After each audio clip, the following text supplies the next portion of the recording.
Putra, mahasiswa asal Bandung, datang ke Jepang dengan harapan menjalani pertukaran pelajar yang tenang. Tapi semuanya berubah saat ia tanpa sengaja menyelamatkan putri seorang profesor terkenal. Kini, di tengah perbedaan budaya dan tekanan keluarga, Putra harus berjuang membuktikan dirinya di dunia riset yang keras dan dalam hubungan yang penuh rahasia. Hari itu akhirnya datang juga. Setelah berbulan-bulan ngurus berkas, tes bahasa, dan wawancara yang bikin deg-degan setengah mati, sekarang gue beneran duduk di pesawat menuju Jepang. Gue ngelirik keluar jendela. Langit malam luas banget, gelap, tapi tenang. Di bawah sana, Bandung lagi tidur. Entah kenapa rasanya kayak ninggalin rumah buat waktu yang lama. Bukan cuma fisik, tapi juga semua kenyamanan yang selama ini gue anggap biasa. Nama gue Putra. Mahasiswa semester 5 dari Salah, satu kampus negeri di Bandung. Gue ambil jurusan teknik elektro, tapi dari dulu punya ketertarikan sama teknologi Jepang. Mungkin karena dari kecil udah dicekokin anime, robot-robotan, dan segala hal berbau Jepang. Jadi waktu ada program pertukaran pelajar, gue langsung daftar tanpa mikir panjang. Dan sekarang, gue resmi jadi mahasiswa pertukaran di sebuah universitas teknik di Tokyo. Pas pesawat mendarat, udara Jepang langsung nyambut gue dengan dingin yang nggak biasa. Ini pertama kalinya gue ngerasain musim gugur beneran. Daun-daun berwarna oranye dan merah bertebaran di jalanan. Angin kencang sesekali meniup rambut gue sampai berantakan. Setelah proses imigrasi yang lumayan ribet, gue akhirnya keluar bandara dan disambut sama 2 orang staf kampus yang udah ditugaskan jemput gue. Namanya Sato-san dan Nakamura-san. Mereka ramah, tapi bahasa Inggris mereka terbatas. Untungnya gue udah belajar bahasa Jepang dasar-dasaran, jadi komunikasi masih bisa jalan walaupun agak belepotan. Mobil kampus bawa gue ke asrama mahasiswa. Kamarnya kecil, tapi bersih dan cukup nyaman. Ada tempat tidur single, meja belajar, lemari kecil, dan jendela yang langsung ngadep ke taman belakang. Dari situ, gue bisa lihat beberapa pohon sakura yang udah mulai meranggas. Hari pertama itu, gue cuma sempet makan malam di kafetaria kampus, terus balik ke kamar, dan langsung tidur. Capek banget. Tapi, lebih dari itu, gue ngerasa kosong. Nggak ada siapa-siapa yang bisa diajak ngobrol santai. Teman-teman gue masih di Bandung.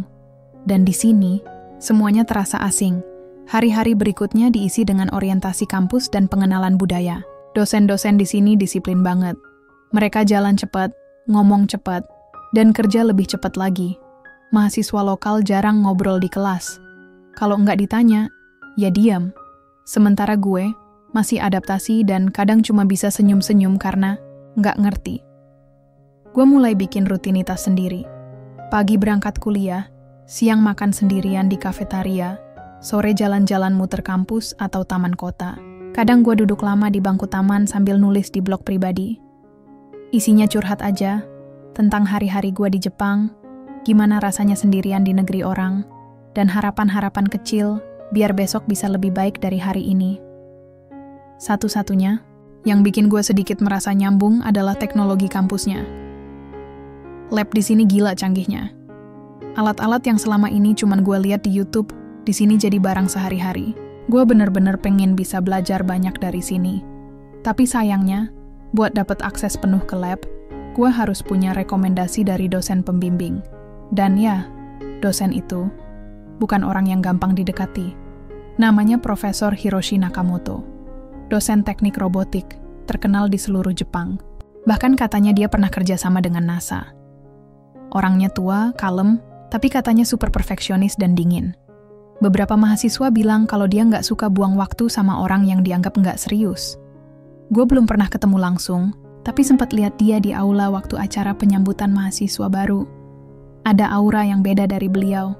Cara dia jalan, cara dia lihat orang, semua bikin gue ngerasa kecil. Tapi anehnya, dari semua dosen yang ada, justru beliau yang pengen banget gue dekati. Mungkin karena gue percaya, kalau pengen belajar dari yang terbaik, ya harus siap keluar dari zona nyaman. Gue tulis semua itu di blog gue malam itu. Tentang rasa takut gue, tentang harapan gue, dan tentang satu pertanyaan yang belum bisa gue jawab Apakah gue cukup pantas buat dapat kesempatan ini? Tapi satu hal yang gue tahu pasti, gue udah di sini. Jauh dari rumah, dari keluarga, dari teman. Dan kalau gue nyerah sekarang, semua perjuangan gue kemarin bakal sia-sia. Gue tarik napas panjang sambil lihat langit dari jendela kamar. Bintang-bintang di Tokyo nggak secerah di Bandung, tapi tetap bikin tenang. Dalam hati gue bilang, yuk, Put, kita coba satu hari lagi. Dan ternyata, esoknya, hidup gue mulai berubah. Tapi bukan karena kampus, bukan karena dosen, dan bukan karena teknologi. Tapi karena seseorang yang nggak gue sangka-sangka. Tapi itu cerita buat besok, 3 minggu. Pertama di Jepang rasanya kayak lagi main game survival mode. Lo harus mikir semua dari nol. Cara belanja, cara ngomong sama orang, cara naik kereta, sampai cara baca instruksi mesin cuci. Nggak ada yang gampang. Setiap pagi, gue bangun dengan pikiran yang sama. Hari ini belajar apa ya? Tapi bukan belajar dari buku. Lebih ke belajar hidup, misalnya, waktu pertama kali belanja makanan. Gue masuk minimarket dekat asrama, niatnya beli mie instan sama air mineral. Tapi gue malah keluar bawa tahu mentah, yang gue kira tofu goreng. Sabun muka rasa stroberi, yang ternyata masker wajah. Dan sebotol minuman yang gue kira yogurt, tapi rasanya kayak obat batuk. Gue ketawa sendiri pas nyadar. Tapi setelah itu, gue lebih hati-hati. Gue mulai belajar baca huruf kanji sederhana, pelan-pelan, sambil nyocokin sama gambar di kemasan. Kadang gagal, tapi makin kesini makin terbiasa. Di kampus, hari-hari gue lumayan padat. Kelas dimulai pagi jam 9, kadang sampai sore kalau ada praktikum. Mahasiswa Jepang jarang ngobrol santai di kelas. Nggak ada yang so asik. Semua fokus, disiplin, bahkan saat istirahat mereka buka buku, bukan HP. Gue sempat coba ngobrol sama satu mahasiswa lokal. Namanya Takumi. Orangnya baik, tapi pembicaraan kami cuma sebatas Ohayu, Kyu Wasamuine, dan Ja Mata. Sisanya, hening. Di kafetaria kampus, gue selalu duduk sendiri. Kadang dengerin obrolan orang lain yang gue nggak ngerti. Kadang cuma main HP sambil nunggu makanan datang. Menu di sini beda jauh sama nasi Padang. Gue suka ramen, tapi lama-lama kangen juga sama tempe goreng dan sambal terasi. Yang paling susah adalah malam hari. Saat semua udah sepi, saat nggak ada suara motor lewat depan rumah, saat HP sepi dari notifikasi. Di situ, rasa rindu muncul kayak tamu tak diundang. Kangen keluarga, kangen temen, kangen Bandung. Gue coba video call sama nyokap beberapa kali. Tapi karena beda waktu, kadang gue harus nunggu sampai larut malam. Nyokap selalu nanya hal yang sama. Kamu makan cukup, Put? Tidur cukup? Teman udah ada. Gue jawab seadanya. Nggak mau bikin dia khawatir. Suatu malam, karena bosen, gue jalan keluar. Cuman pakai jaket tipis dan masker, jalan kaki ke taman kecil yang nggak jauh dari kampus. Udara dingin banget, tapi suasana taman itu tenang. Ada pohon maple, bangku, kayu, dan lampu-lampu jalan yang redup, tapi cukup buat bikin tempat itu nggak gelap. Gue duduk di sana cukup lama. Di depan gue, ada air mancur kecil. Di sebelahnya, ada papan bertuliskan haiku, puisi pendek khas Jepang. Gue nggak ngerti artinya, tapi kelihatan bagus. Gue buka blog pribadi gue malam itu. Isinya lebih ke tempat curhat. Gue kasih judul, Hari ke-18, Sepi yang nggak bisa di-share. Isinya tentang perasaan sendirian, tentang rindu yang nggak bisa dijelaskan, dan tentang kenapa kadang jadi kuat itu bukan karena kita nggak takut, tapi karena kita nggak punya pilihan lain. Setelah nulis, gue ngerasa sedikit lebih ringan. Nggak sepenuhnya hilang, tapi setidaknya perasaan itu bisa gue pindahin ke kata-kata. Di minggu ketiga, kampus mulai masuk ke kegiatan riset awal. Gue belum punya pembimbing tetap, tapi gue ikut satu sesi pengenalan laboratorium teknik robotik. Labnya keren parah. Ada lengan robot industri, printer 3D canggih, bahkan prototipe kendaraan otonom. Di situ juga pertama kalinya gue ngelihat Profesor Nakamoto dari dekat. Orangnya tinggi, kurus, rambutnya udah banyak putih. Tapi cara dia bicara, tegas, jelas, dan penuh otoritas. Semua mahasiswa langsung diam waktu dia mulai bicara. Gue duduk di bangku belakang, Nyimak sambil mencatat. Rasanya kayak nonton film, tapi real. Beliau jelasin soal AI dalam bidang robotik, tentang pentingnya logika dan efisiensi dalam desain. Gue terpesona. Bukan cuma karena topiknya, tapi karena cara beliau menyampaikan. Santai tapi tajam. Waktu sesi selesai, semua mahasiswa langsung keluar. Tapi gue masih duduk, ngerasa kecil. Sekilas, profesor itu ngelirik ke arah gue. Nggak bilang apa-apa, cuma tatapan sekilas. Tapi cukup buat bikin gue gugup setengah mati. Gue belum berani kenalan langsung. Tapi dalam hati, gue tahu, cepat atau lambat, gue harus bicara sama beliau.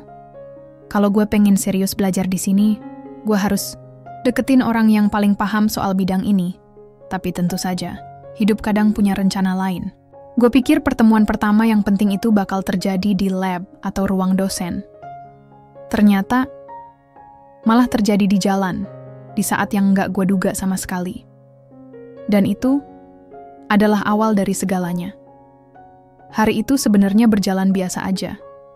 Kelas selesai, lebih cepat dari biasanya karena dosennya ada rapat mendadak.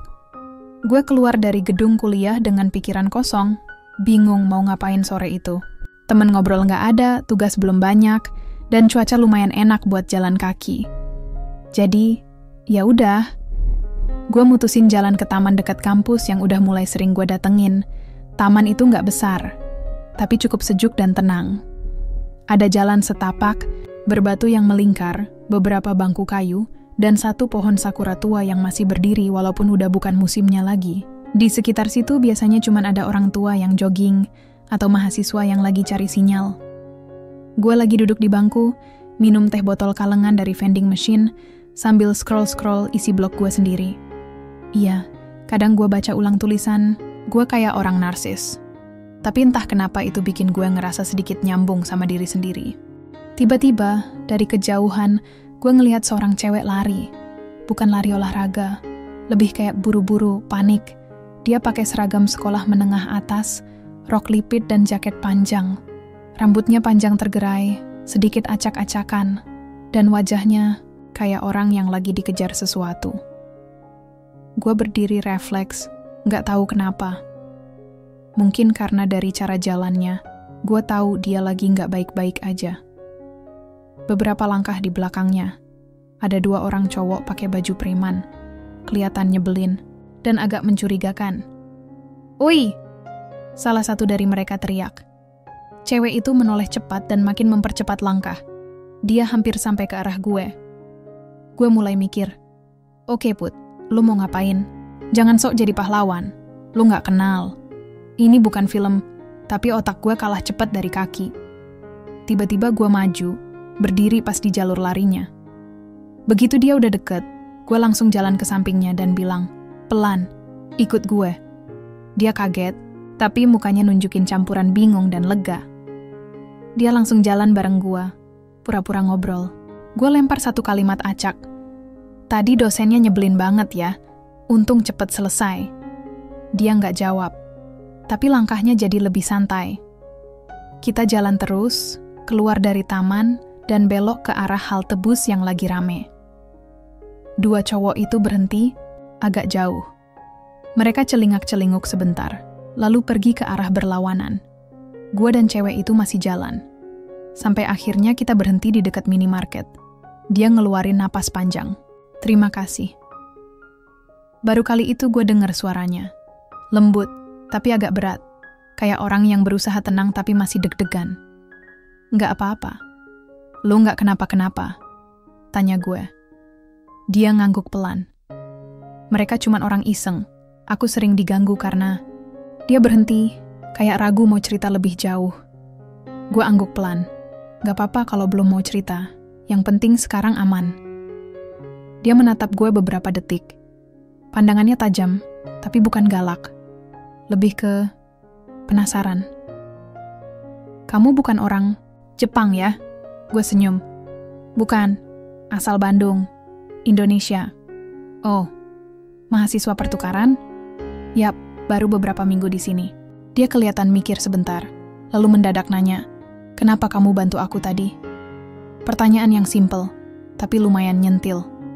Gue angkat bahu. Gak tahu, mungkin karena kamu kelihatan butuh bantuan. Dan, ya masa gue tinggal diem? Dia masih mandangin gue. Kayaknya dia gak biasa dapat jawaban kayak gitu.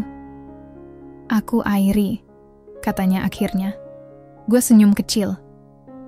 Putra, Airi. Namanya terdengar lembut, tapi entah kenapa auranya agak beda. Bukan tipe cewek manja atau lemah. Justru kelihatan mandiri. Tapi matanya nunjukin kalau dia banyak mikir. Ada luka yang nggak diomongin. Setelah itu kami sempat ngobrol sebentar. Cuman hal-hal umum. Tentang sekolahnya, tentang kota ini, tentang cuaca yang mulai dingin. Lalu dia bilang harus pulang, karena udah hampir maghrib. Sebelum pergi, dia sempat nanya, "Kamu sering ke taman itu?" "Lumayan sering," jawab gue. Dia angguk. "Mungkin kita ketemu lagi di sana." Dan dia jalan, pergi. Tanpa lihat ke belakang.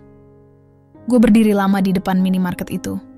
Masih mikirin apa barusan yang terjadi. Tangan gue dingin. Bukan karena cuaca, tapi karena adrenalin yang belum turun. Gue gak tahu siapa Airi sebenarnya. Tapi satu hal pasti, hari itu, sore itu, gue gak cuma nyelamatin orang. Tapi juga tanpa sadar, gue masuk ke dalam cerita yang lebih besar dari yang pernah gue bayangin. Dan ternyata, Airi bukan cewek biasa. Dia putri dari seseorang yang namanya sangat gue kenal. Profesor Hiroshi Nakamoto.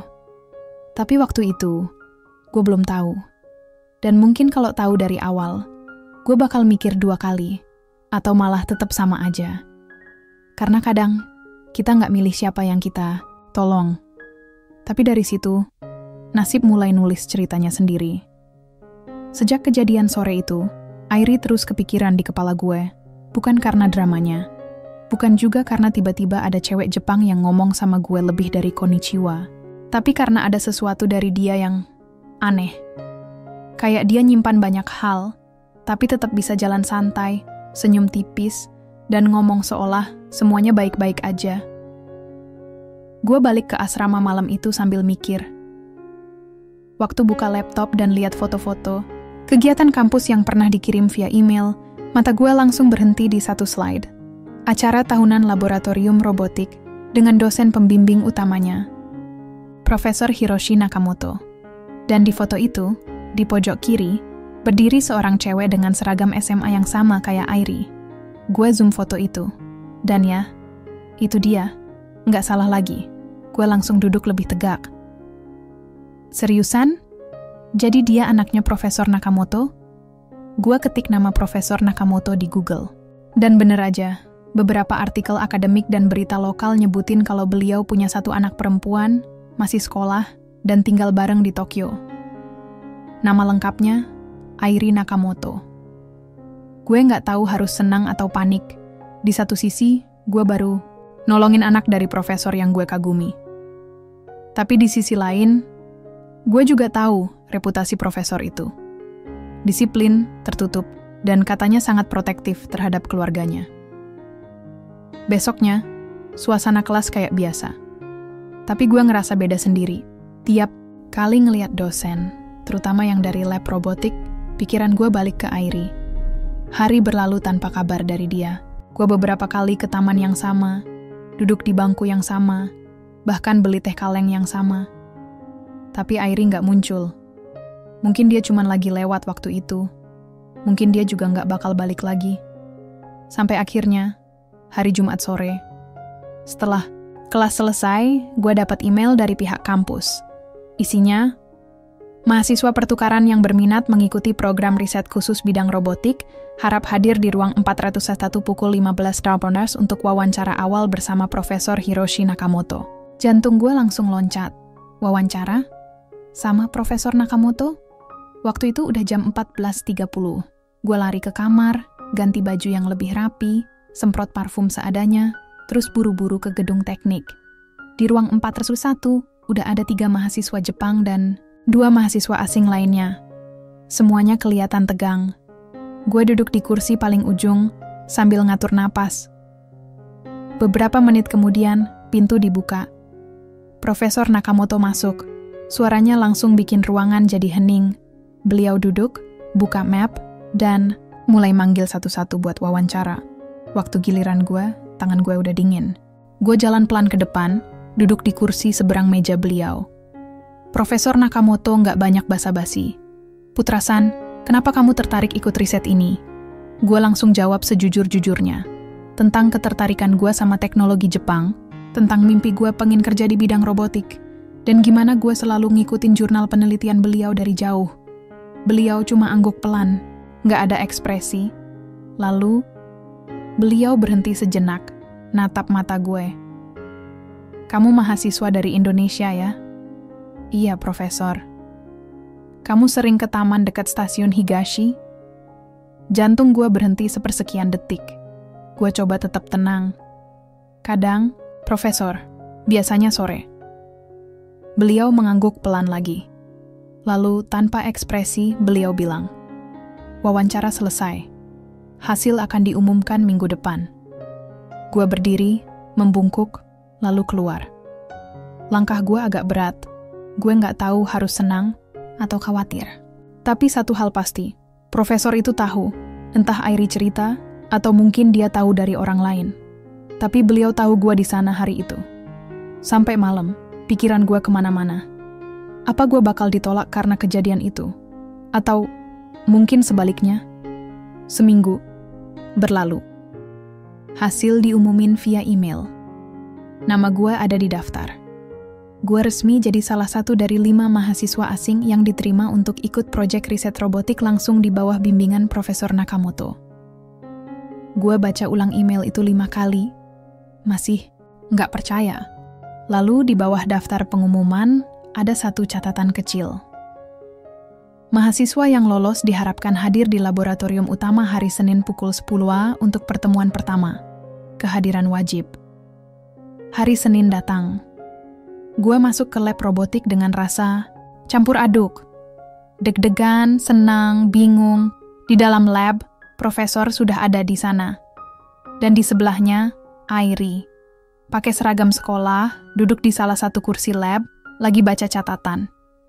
Dia ngelihat gue, senyum kecil, lalu bilang pelan, "Kita ketemu lagi." Dan dari situ, semuanya mulai terasa beda.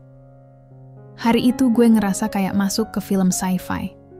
Laboratorium utama teknik robotik bukan ruangan biasa. Begitu masuk, aroma metal, plastik, dan kopi hangat langsung nyambut. Di kanan kiri ada rak tinggi, berisi komponen elektronik, kabel, papan sirkuit, sampai tumpukan buku referensi berbahasa Jepang dan Inggris. Dan di tengah ruangan, berdiri 2 lengan robot industri seukuran manusia, bergerak pelan, ngikutin instruksi dari layar komputer. Gue melongo sebentar, masih kagum. Ini lebih keren dari yang gue bayangin. Profesor Nakamoto berdiri di depan layar besar, sambil menulis rumus di papan digital. Tangannya cekatan, ekspresinya fokus. Airi duduk di sudut ruangan, buka laptop, sesekali nyatet sesuatu. Dia pakai pakaian kasual kali ini, bukan seragam sekolah. Sweater abu-abu, celana panjang hitam, dan headphone besar nongkrong di lehernya. Gue masih berdiri di dekat pintu, nunggu instruksi.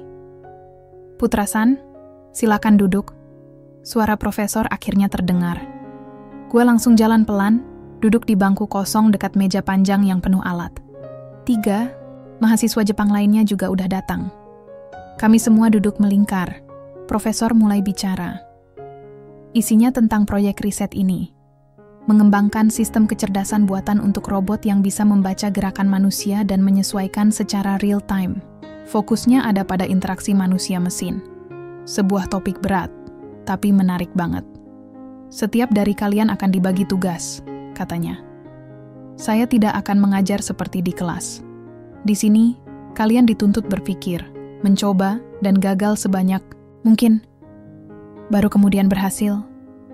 Kami semua angguk. Gue catat poin-poin penting.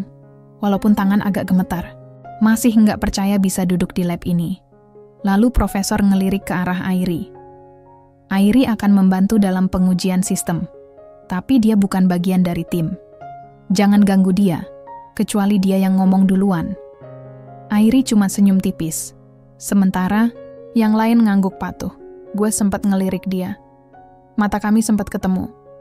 Dia angkat alis sedikit, kayak nyapa tanpa suara. Selesai briefing, kami langsung mulai. Gue kebagian tugas bikin sistem sensor sederhana pakai Arduino.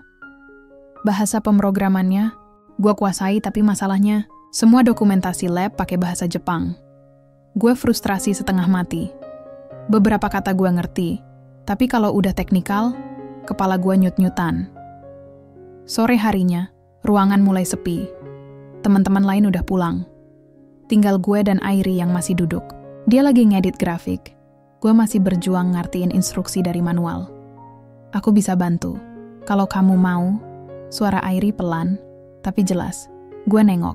Serius, dia geser kursinya ke arah meja gue. Duduk di sebelah, lalu buka file di laptopnya.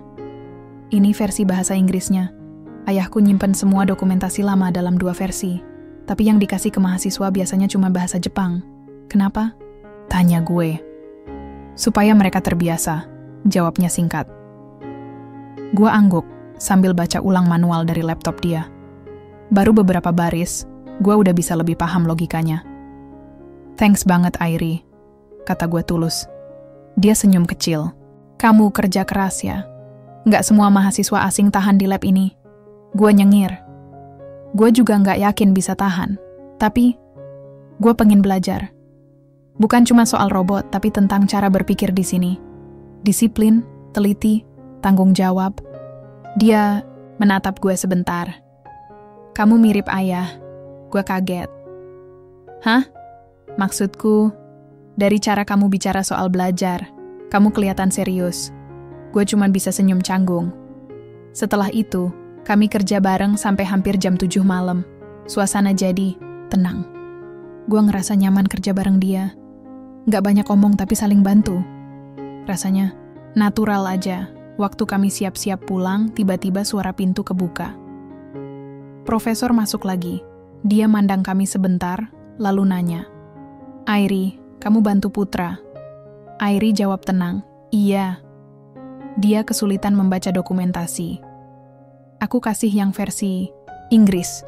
Profesor diam, lalu menatap gue. Putra-san, kamu ingat apa yang saya bilang tadi pagi? Gue kaku. Iya, Profesor. Saya tidak mengganggu Airi. Dia yang menawarkan bantuan. Beliau diam cukup lama sebelum akhirnya mengangguk. Baik, tapi ingat, saya mengamati semua yang terjadi di lab ini. Gue dan Airi saling lirik. Gue langsung pamit keluar. Dan entah kenapa, perasaan gue campur aduk. Seneng bisa kerja bareng Airi, tapi juga ada tekanan yang makin kerasa. Karena satu hal jadi makin jelas. Gue sekarang gak cuma mahasiswa asing, biasa. Gue ada di bawah radar seorang profesor jenius, yang juga ayah dari cewek yang, tanpa sadar, mulai sering ada di pikiran gue. Dan itu bisa jadi awal dari masalah besar. Beberapa minggu berlalu sejak gue gabung ke proyek riset. Hidup gue jadi beda total. Waktu yang biasanya buat santai, sekarang habis buat utak-atik kode, nyolder kabel, dan diskusi teknis yang kadang bikin otak meleleh. Tapi di balik semua itu, ada satu hal yang bikin gue semangat tiap pagi. Airi. Dia memang bukan bagian resmi dari tim, tapi hampir setiap hari dia mampir ke lab. Kadang cuma sebentar, kadang bantu ngetes alat, kadang diam di sudut ruangan sambil ngerjain tugas sekolahnya. Dan entah kenapa, kami jadi makin sering ngobrol. Awalnya cuma soal proyek, terus berkembang jadi cerita-cerita ringan. Tentang makanan favorit, musik yang dia suka, sampai kebiasaan aneh dosen-dosen kampus. Airi orangnya tenang, tapi nyambung banget. Nggak lebay, nggak jaim. Gue suka itu. Kadang, dia suka bawa bekal sendiri dari rumah. Dan dia juga pernah ngasih gue onigiri buatan sendiri. Waktu itu gue bilang, wah, enak juga. Kamu bikin sendiri? Dia cuma senyum. Lumayan kan buat penyemangat ngerjain sensor error itu. Sejak saat itu, entah kenapa, dia sering nyelipin satu bungkus kecil makanan tiap gue lagi stres. Di satu sisi, gue seneng. Tapi di sisi lain, gue tahu ini bisa bahaya. Ayahnya, Profesor Nakamoto, nggak pernah komentar langsung. Tapi tatapan beliau tiap lihat gue dan Airi ngobrol tuh, kayak sinyal waspada level maksimal. Suatu malam, gue masih di lab sendirian. Airi udah pulang lebih dulu karena ada les tambahan.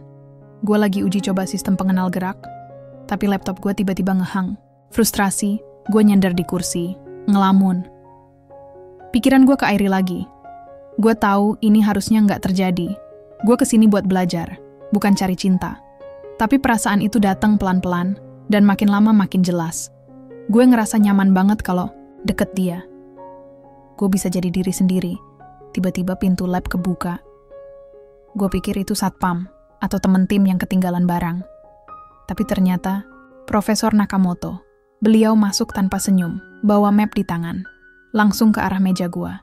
Putra-san, kamu punya waktu sebentar. Gue berdiri, gugup.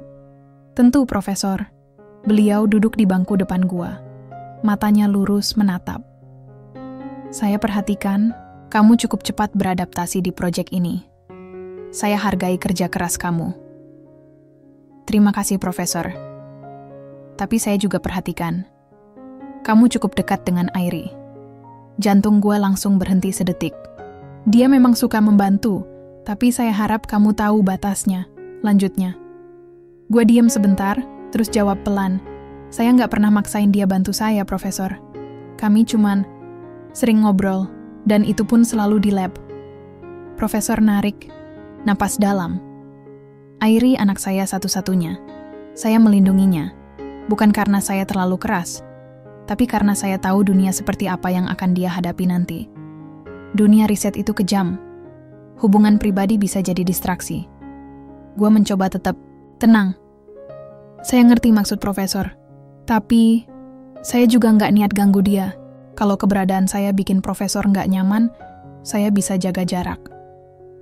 Beliau menatap gue cukup lama, lalu angguk kecil. Saya harap kamu paham, dan ingat, saya percaya kamu di proyek ini karena kemampuanmu. Jangan kecewakan harapan itu. Setelah beliau keluar, gue duduk lagi. Tapi kali ini, kepala gue penuh pikiran. Harusnya gue lega, karena nggak langsung diusir. Tapi kenyataannya, perasaan gue ke Airi bukan hal yang bisa gue atur begitu aja. Besoknya, Airi datang lebih pagi ke lab. Waktu gue lagi nyusun alat, dia duduk di sebelah gue, lalu nanya, "Ayah ngomong sesuatu ke kamu semalam ya?" Gue kaget. "Kamu tahu?" Dia angguk. "Aku dengar dia pulang dari lab jam 10. Aku udah tahu dia bakal curiga." Gue geleng pelan. "Maaf, Airi. Aku nggak mau kamu jadi susah gara-gara aku." Airi diam sebentar.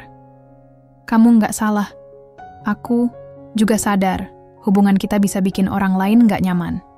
Tapi, aku juga nggak mau pura-pura nggak ngerasa apa-apa." Gue mandang dia. "Kamu yakin?" Dia senyum kecil. "Yakin, tapi kita harus hati-hati." Dan disitulah gue sadar. Hubungan kami bukan cuma soal perasaan, tapi juga tentang perjuangan. Bukan karena kami beda negara, beda budaya, atau beda latar belakang. Tapi karena kami ada di dunia yang sama sekali nggak sederhana. Dunia yang butuh pembuktian bukan sekadar niat baik. Dan perjuangan itu baru aja dimulai. Hari-hari di lab makin berat. Tugas makin rumit. Deadline makin mepet. Kadang gue merasa kayak di bawah tekanan yang nggak kelar-kelar. Tapi di sisi lain, gue juga nggak bisa lepas dari pikiran tentang Airi. Setiap kali dia duduk di samping gue, ngebantu ngejelasin konsep yang susah, gue merasa ada sesuatu yang lebih dari sekadar kerja bareng. Tapi gue tahu, ini bukan cuma soal gue dan dia. Ada Profesor Nakamoto, ada aturan tak tertulis yang harus gue hargai. Dan yang paling bikin berat, gue harus jaga hati, supaya tetap fokus. Suatu sore, setelah seharian coba nyelesain program sensor yang sering error, gue duduk di bangku taman dekat kampus. Kepala gue pening banget, dan tangan gue pegal karena terus-terusan pegang mouse dan keyboard. Gue tarik napas dalam-dalam, lalu lihat sekitar. Tiba-tiba, Airi duduk di samping gue tanpa suara. Dia bawa 2 botol air mineral, dan ngasih 1 ke gue. "Terima kasih," gue bilang pelan. Dia cuma senyum, terus duduk santai. "Kamu kayaknya butuh istirahat." "Iya, Ini otak gue udah mau meledak. Dia ketawa kecil. Jangan sampai meledak beneran. Kami duduk diam beberapa saat, menikmati udara sore yang mulai dingin. Tapi di hati gue, ada kegelisahan yang nggak bisa dihilangin. Airi, gue mulai hati-hati. Kamu pernah mikir, kita ini gimana? Maksudnya, kamu sama aku. Dia pandang gue, serius. Kadang aku mikir, tapi aku juga takut kalau itu bakal ngerusak segalanya. Aku juga takut. Tapi, aku nggak bisa pura-pura nggak ngerasa apa-apa. Dia genggam tangan gue pelan. Aku tahu, tapi kita harus kuat, Putra. Bukan cuman buat kita, tapi juga buat orang-orang yang percaya sama kita. Gue ngerasa ada beban yang makin berat. Karena gue tahu, cinta kami bukan cuma soal dua orang. Ada tanggung jawab, ada ekspektasi, ada batas-batas yang harus dijaga.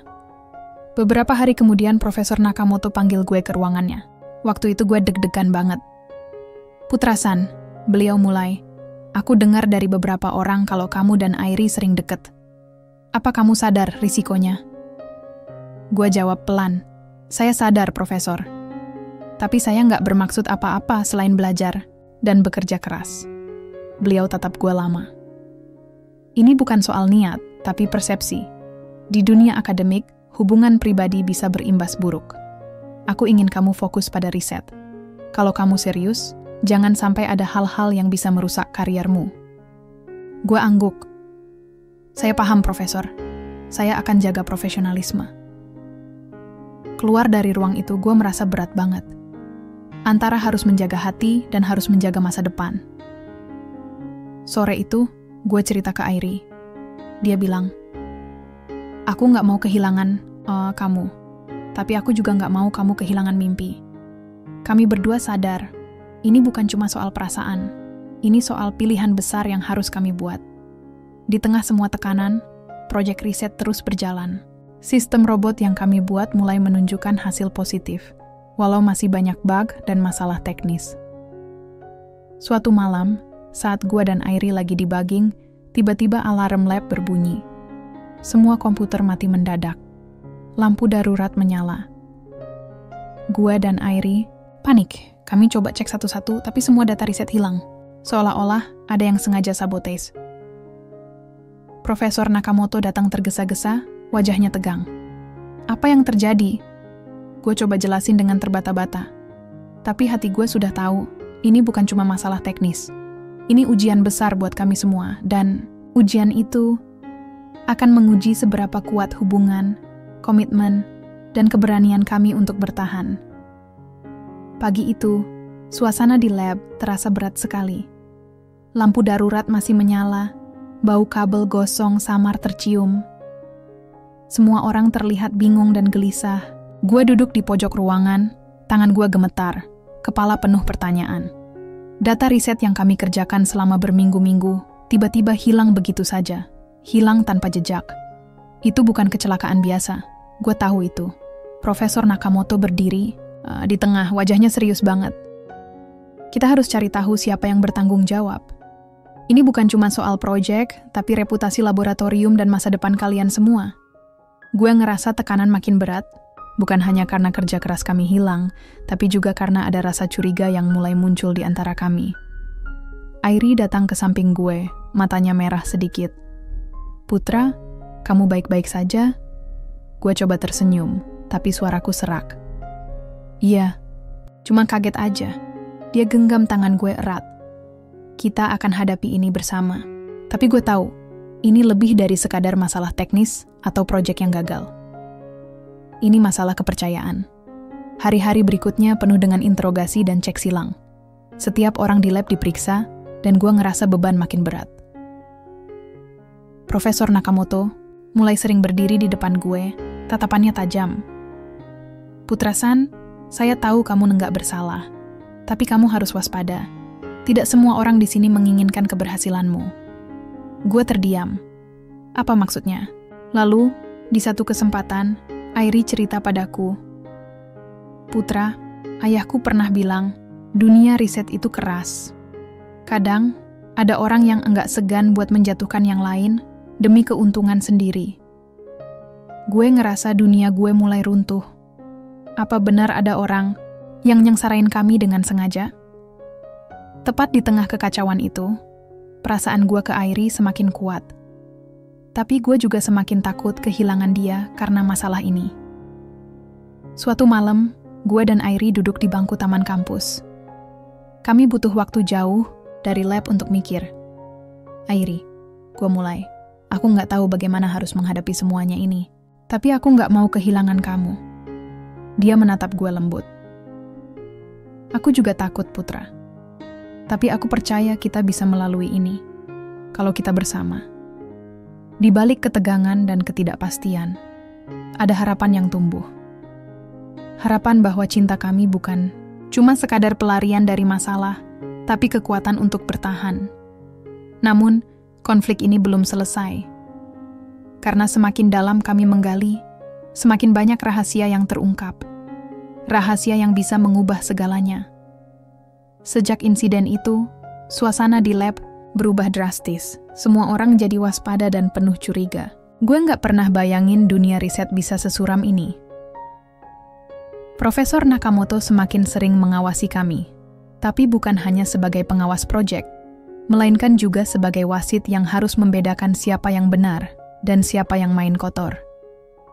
Gue merasa tertekan, bukan cuma karena pekerjaan yang harus diulang dari nol, tapi juga karena atmosfer yang makin sulit. Suatu hari, gue duduk di depan komputer, mencoba mencari pola aneh di sistem yang bisa jelasin kenapa data hilang. Gue ingat kata-kata profesor, cari jejak, setiap tindakan meninggalkan bekas. Sambil mengetik, gue nemuin sesuatu. Ada file log yang nggak biasa, dengan timestamp yang nggak sesuai jam kerja. Ada upaya akses dari akun yang nggak dikenal. Gue laporin temuan ini ke profesor. Wajah beliau berubah serius. Ini berarti sabotase disengaja. Profesor memanggil beberapa anggota lab untuk investigasi lebih lanjut. Gue dan Airi juga ikut, meskipun kami tahu risiko ini bisa bikin suasana makin tegang. Saat investigasi berlangsung, gue mulai curiga ada seseorang dari dalam lab yang merasa terancam sama kemajuan kami. Orang yang takut proyek ini berhasil, mungkin karena alasan pribadi atau ambisi tersembunyi. Gue juga sadar, ini bukan cuma soal teknologi. Ini soal kepercayaan dan pengkhianatan. Di tengah kekacauan itu, hubungan gue dan Airi tetap jadi tempat berlindung. Kami tetap bertemu diam-diam, tukar cerita, saling menguatkan. Tapi beban ini mulai membuat gue merasa terpecah. Di satu sisi, gue pengen fokus sama riset dan pembuktian diri. Di sisi lain, gue harus melindungi perasaan yang tumbuh, yang kadang bikin gue ragu. Suatu malam, setelah rapat investigasi panjang, gue dan Airi jalan bareng ke stasiun. Jalanan dingin, lampu jalan remang. Kamu yakin kita bisa lewati ini semua? Tanya gue. Airi mengangguk pelan. Aku yakin, tapi kita harus tetap jujur dan kuat. Gue pegang tangannya erat. Terima kasih sudah ada buat aku. Dia senyum. Aku juga nggak mau kehilangan kamu. Malam itu, gue sadar bahwa perjuangan ini jauh dari selesai. Tapi dengan Airi di sisi gue yakin bisa hadapi apapun. Setelah beberapa minggu penuh ketegangan, suasana di lab mulai terasa semakin berat. Proyek yang kami kerjakan berantakan, kepercayaan antar anggota mulai retak, dan beban di pundak gue semakin bertambah. Gue duduk di meja kerja, menatap layar komputer yang penuh kode rumit. Pikiran gue kacau. Di satu sisi, gue ingin terus maju dan membuktikan diri. Tapi di sisi lain, perasaan gue sama Airi makin bikin gue bingung. Kami belum pernah benar-benar bicara tentang masa depan. Gue nggak tahu gimana Profesor Nakamoto akan merespons kalau dia tahu betul perasaan gue ke putrinya. Suatu sore, setelah rapat panjang, Profesor Nakamoto memanggil gue ke kantornya. Gue masuk dengan hati berdebar. Putra-san, beliau mulai serius. Aku sudah dengar banyak hal. Tentang proyek, tentang hubunganmu dengan Airi. Gue menelan ludah. Ya, Profesor? Beliau menatap gue tajam. Aku ingin tahu, apa kamu siap menghadapi konsekuensi dari keputusanmu? Baik untuk proyek ini, maupun untuk keluargaku. Gue tahu ini bukan sekadar pertanyaan biasa. Ini ujian buat gue. Aku serius, Profesor.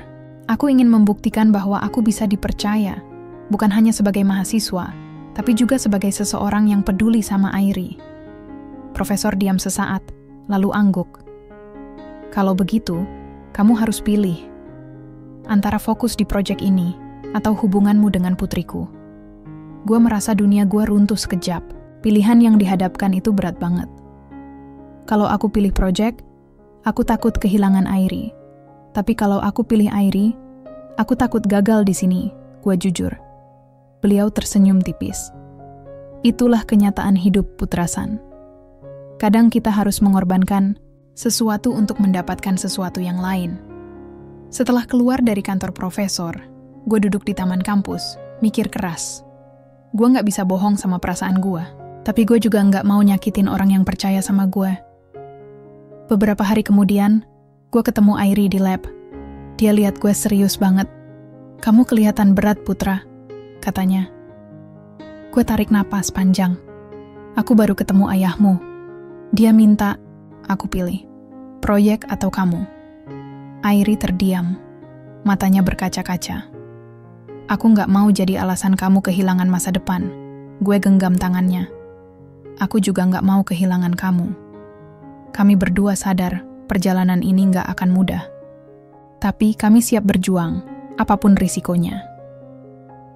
Sejak pertemuan dengan Profesor Nakamoto, pikiran gue gak pernah tenang. Setiap malam gue susah tidur, memikirkan pilihan yang harus gue ambil. Antara mengejar mimpi di Jepang, atau menjaga hubungan dengan Airi yang makin gue cintai. Gue tahu kalau gue ambil salah satu jalan, pasti ada konsekuensi yang harus gue tanggung. Tapi gue gak bisa terus-terusan ragu. Satu pagi, gue bangun lebih awal dari biasanya. Gue duduk di balkon apartemen, liatin kota Tokyo yang mulai sibuk. Gue coba tegasin diri buat ngambil keputusan. Gue telepon Airi, ngajak ketemu di kafe kecil dekat kampus. Waktu dia datang, gue lihat dia juga bawa beban yang sama. Tapi, senyumnya tetap buat hati gue hangat. Kita harus bicara, Airi. Gue mulai. Dia angguk. Iya, Putra. Aku juga gak tahan nunggu lebih lama. Gue cerita soal pertemuan dengan ayahnya dan pilihan yang diberikan. Dia dengerin dengan seksama tapi matanya berkaca-kaca. Aku gak mau kamu kehilangan masa depan, katanya lembut. Gue genggam tangannya. Aku juga gak mau kehilangan kamu. Tapi aku gak mau juga nyakitin ayahmu atau mengecewakan dia. Kami diam sejenak, menikmati suasana kafe yang hangat. Aku pengen kita coba jalan bareng, tapi kita harus siap hadapi segala konsekuensi, ucap gue. Airi mengangguk pelan. Aku siap. Aku percaya sama kamu, dan aku percaya sama cinta kita. Hari-hari berikutnya, gue fokus kerja lebih keras. Gue gak mau menyerah. Gue tahu gue harus buktiin diri bukan cuma untuk Profesor Nakamoto, tapi juga untuk Airi dan masa depan kami. Tapi di balik kerja keras itu, ada ketegangan yang tetap ada. Kadang gue merasa terpecah antara kewajiban dan perasaan. Suatu sore, gue dapat pesan dari profesor. Dia mau ketemu. Dengan jantung berdebar, gue datang ke kantornya. Beliau tersenyum sedikit. Putra-san, aku lihat kamu berusaha. Itu yang aku harapkan. Gue lega, tapi gue tahu ujian belum selesai. Aku mau kamu terus fokus, dan aku akan dukung kamu. Tapi ingat, jangan biarkan hal pribadi mengganggu pekerjaan. Gue angguk. Terima kasih, Profesor. Aku janji. Keluar dari kantor, gue merasa beban sedikit berkurang. Tapi gue tahu, perjuangan gue dan Airi masih panjang. Setelah mendapat dukungan dari Profesor Nakamoto, gue merasa ada semangat baru dalam diri. Tapi gue juga tahu, ini bukan berarti semua masalah langsung hilang begitu saja. Proyek riset masih penuh tantangan, dan hubungan gue sama Airi tetap diuji oleh tekanan dari berbagai sisi. Suatu pagi, waktu gue dan Airi lagi kerja bareng di lab, gue lihat dia kelihatan capek banget. Matanya agak sembab, seperti kurang tidur. Kenapa kamu kelihatan capek banget? Tanya gue khawatir. Dia menghela napas panjang. Aku juga lagi stres, Putra. Semua masalah di rumah dan di kampus, kadang bikin aku pengen nangis aja. Gue genggam tangannya, mencoba kasih kekuatan. Kita jalani bareng. Ya, aku nggak akan ninggalin kamu. Hari-hari berikutnya, kami berdua berusaha lebih terbuka dan saling support. Kadang gue bawa makanan favoritnya, atau ajak dia jalan santai buat melepas stres. Meskipun sederhana, momen-momen itu bikin kami semakin dekat dan saling menguatkan. Tapi ujian nggak berhenti. Suatu saat, gue dapat kabar dari pihak universitas bahwa ada evaluasi besar-besaran terhadap proyek kami. Kalau hasilnya nggak memuaskan, kami bisa dikeluarkan dari program. Gue dan Airi saling pandang, jantung berdegup kencang. Ini tekanan terbesar yang pernah kami rasakan. Harus gimana ya? Tanya Airi pelan. Gue tarik napas. Kita harus kerja lebih keras. Aku yakin kita bisa. Malam-malam panjang kami habiskan di lab, menyempurnakan sistem robot yang jadi pusat riset. Tapi di balik semua itu, gue belajar satu hal penting. Cinta dan dukungan itu lebih kuat dari tekanan apapun. Suatu malam, setelah lembur, gue dan Airi duduk di bangku taman kampus, lihat bintang. Dia senyum dan bilang, "Kalau bukan karena kamu, aku mungkin sudah menyerah." Gue balas senyum, "Aku juga nggak akan bisa tanpa kamu." Di saat-saat paling sulit, kami menemukan harapan dan kekuatan dari satu sama lain. Setelah berminggu-minggu kerja keras tanpa henti, hari pengumuman hasil evaluasi akhirnya tiba. Gue dan Airi duduk bersama di ruang tunggu, deg-degan banget. Semua yang kami lalui, keraguan, ketegangan, rasa takut, bercampur jadi satu di dada. Profesor Nakamoto masuk, wajahnya terlihat serius tapi ada secercah senyum di bibirnya. "Selamat Putra-san, Airi-san, proyek kalian diterima dengan hasil yang memuaskan. Kalian berhasil menunjukkan kemajuan luar biasa."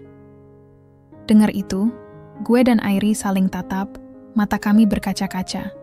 Rasa lega dan bahagia langsung meledak di hati.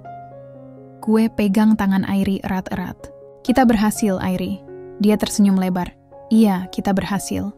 Setelah itu, kehidupan kami mulai sedikit berubah. Profesor Nakamoto, yang awalnya tampak kaku, mulai membuka diri dan memberikan dukungan lebih kepada gue dan Airi. Dia mengajak gue berdiskusi lebih intens soal masa depan riset dan karier gue di Jepang. Di sisi lain, gue dan Airi semakin yakin untuk membangun masa depan bersama. Perbedaan budaya dan tekanan bukan lagi halangan, tapi justru menjadi kekuatan.